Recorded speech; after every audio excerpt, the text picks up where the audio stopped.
Merci beaucoup, Madame la Présidente, et merci au Dr Gavanet d'avoir fait référence de façon aussi positive aux travaux de ce qui est maintenant non plus le DH Bio, mais le CD Bio, puisque depuis janvier 2022, le comité de bioéthique est devenu comité directeur pour les droits de l'homme dans les domaines de la biomédecine et de la santé. Je pense que cette évolution dans le statut du comité témoigne aussi de l'importance des travaux et de sa pertinence reconnue par le comité des ministres. Je pense que la pandémie a certainement joué un rôle important pour jeter un éclairage sur ce travail pionnier du Conseil de l'Europe en la matière. Encore une fois, rien de très nouveau, je dirais, avec la pandémie, mais par contre, un éclairage fort utile sur les domaines qui sont, où il y a des inégalités flagrantes et qui ont été accrues par les circonstances de la pandémie. Donc je voulais juste faire un petit rappel de ce qu'est ce comité et des objectifs du Conseil de l'Europe. Donc on est bien dans l'objectif de protection des droits de l'homme. J'insiste sur ce point parce que le comité directeur ne travaille pas véritablement sur les politiques de santé, mais sur la protection des droits individuels.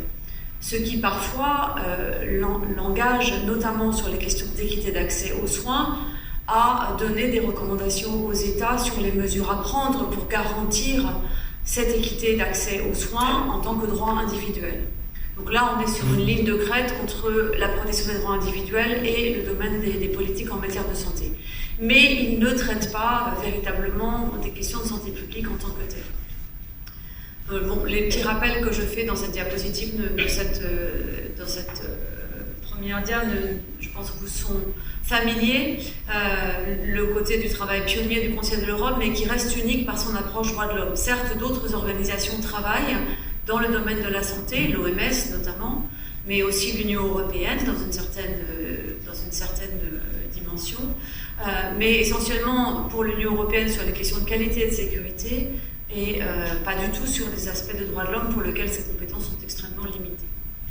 Donc la Convention du Conseil de l'Europe, la Convention d'Oviedo, elle reste à ce jour le seul instrument international contraignant qui traite de ces questions de droits de l'homme dans le domaine biomédical. Elle s'applique à la fois à la médecine quotidienne, et on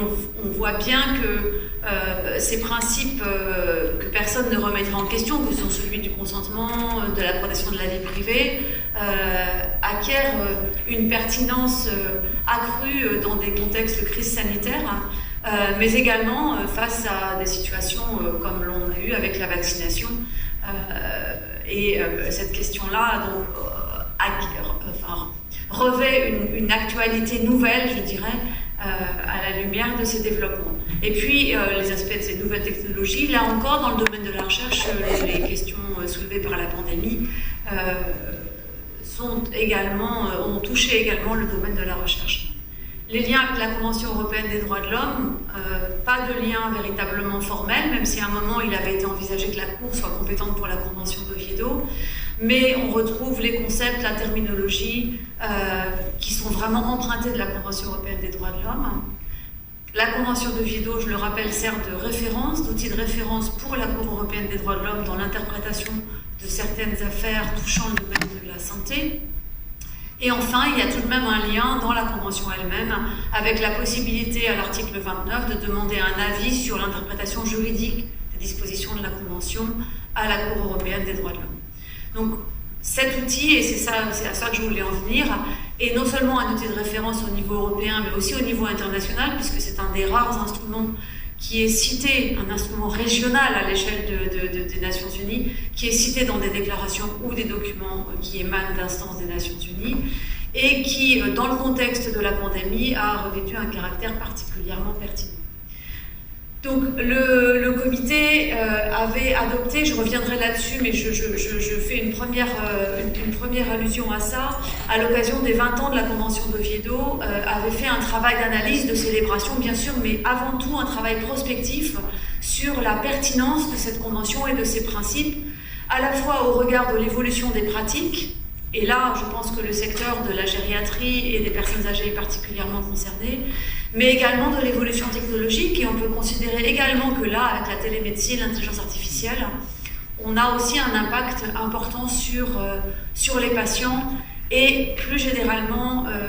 les utilisateurs, les usagers du système de santé, comme on dit en France. Je pense que cette évolution de la terminologie est importante parce qu'elle témoigne aussi d'une approche du système de santé qui est non plus uniquement pour traiter des personnes malades, mais qui inclut la dimension de prévention, qui veut dire que l'on s'adresse à des personnes, entre guillemets, qui ne sont pas malades, dans l'idée de prévenir des pathologies. Donc, dès le début de la crise, en avril 2020, le comité a adopté une première déclaration sur les considérations en matière de droits de l'homme relative à la pandémie de Covid-19. Et dans ce contexte, il soulignait les enjeux éthiques majeurs qui étaient liés à ce développement de la pandémie, avec des situations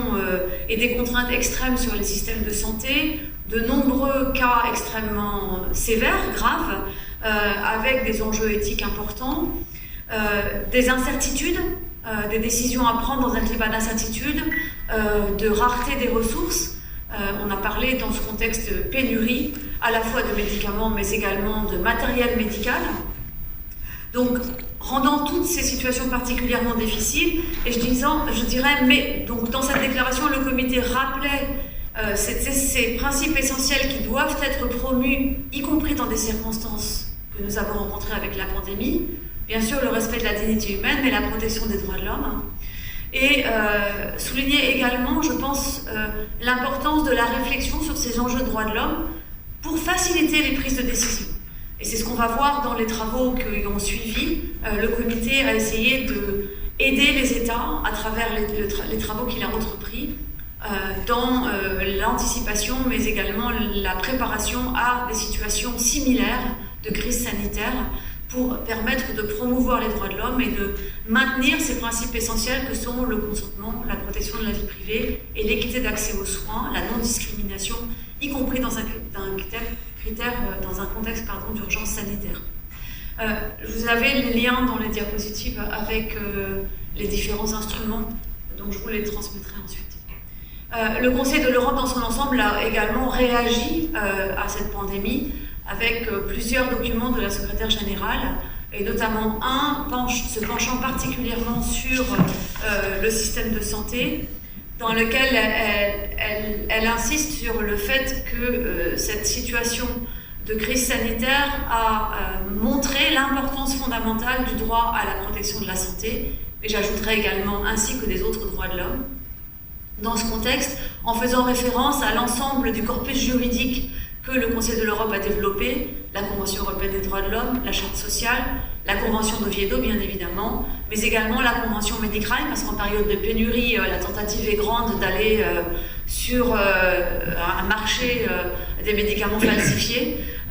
ainsi que la Convention sur l'élaboration de la pharmacopée européenne, qui est une garantie en termes de qualité également et de sécurité dans l'accès aux médicaments.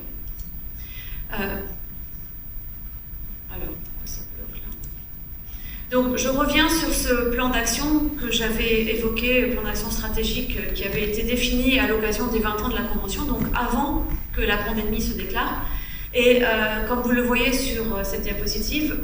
ce plan d'action,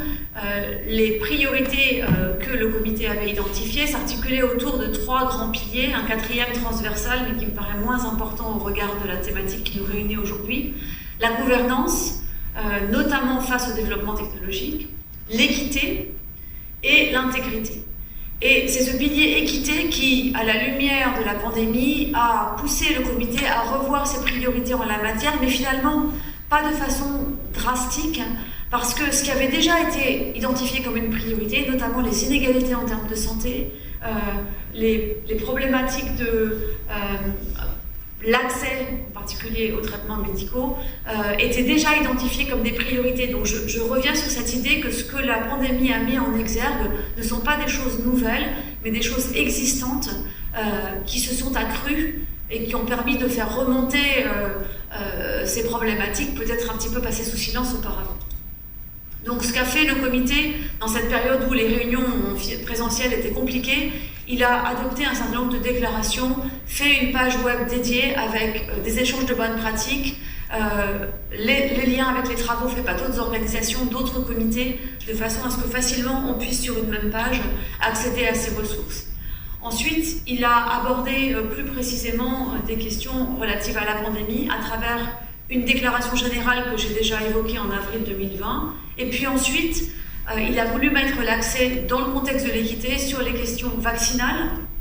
et puis sur le pass vaccinal qui a soulevé beaucoup de problématiques éthiques. En parallèle, la secrétaire générale avait également développé une déclaration ou un document d'information sur ce pass vaccinal. Et puis, il a organisé une série de webinaires qui sont disponibles et sont enregistrés, donc vous y avez accès sur notre site, sur la Covid et les tests, la littératie en santé dans un contexte de pandémie, je reviendrai là-dessus, et enfin Covid-19 et débat public. Comme vous le savez, la Convention d'Oviedo promeut le débat public sur ces questions, et là, on était vraiment face à une des circonstances qui encourageaient ce débat public sur ces questions-là, avec, à mon sens, une question qui a été mise en exergue aussi, qui est la question de la confiance, où on a vu cette confiance s'effriter non seulement à l'égard des politiques, mais également même à l'égard du système de santé. Et le comité a continué en revoyant les priorités définies dans son plan d'action stratégique, avec 2 travaux précis qui sont en phase de finalisation, puisque leur adoption est prévue en novembre, donc le mois prochain, à la réunion plénière du comité. Une recommandation sur l'accès équitable aux médicaments et équipements médicaux en situation de pénurie, et un guide sur la littératie en santé qui, au départ, devait avoir pour focus les personnes âgées et qui, au regard de la problématique de la pandémie, notamment avec les migrants et d'autres personnes vulnérables, s'est élargi, mais le guide lui-même présente des exemples de bonnes pratiques qui font référence spécifiquement à des groupes particulièrement vulnérables. Donc en conclusion, la pandémie, elle a encore une fois jeté un éclairage sur des problématiques existantes qui ont été accrues dans le contexte de la pandémie et qui touchent le domaine de la santé et la protection des droits de l'homme dans ce domaine-là. Il a, à mon sens, mis en exergue, et je pense que la vaccination est un exemple typique de ce lien indissociable entre protection des droits de l'homme, solidarité et responsabilité, ce qui malheureusement n'est pas forcément perçu par tout le monde. On ne se vaccine pas en première intention pour se protéger soi-même, mais c'est pas forcément un discours facilement entendu, mais pour protéger les autres, et notamment ceux qui ne peuvent pas se vacciner ou qui ont une immunité déficiente.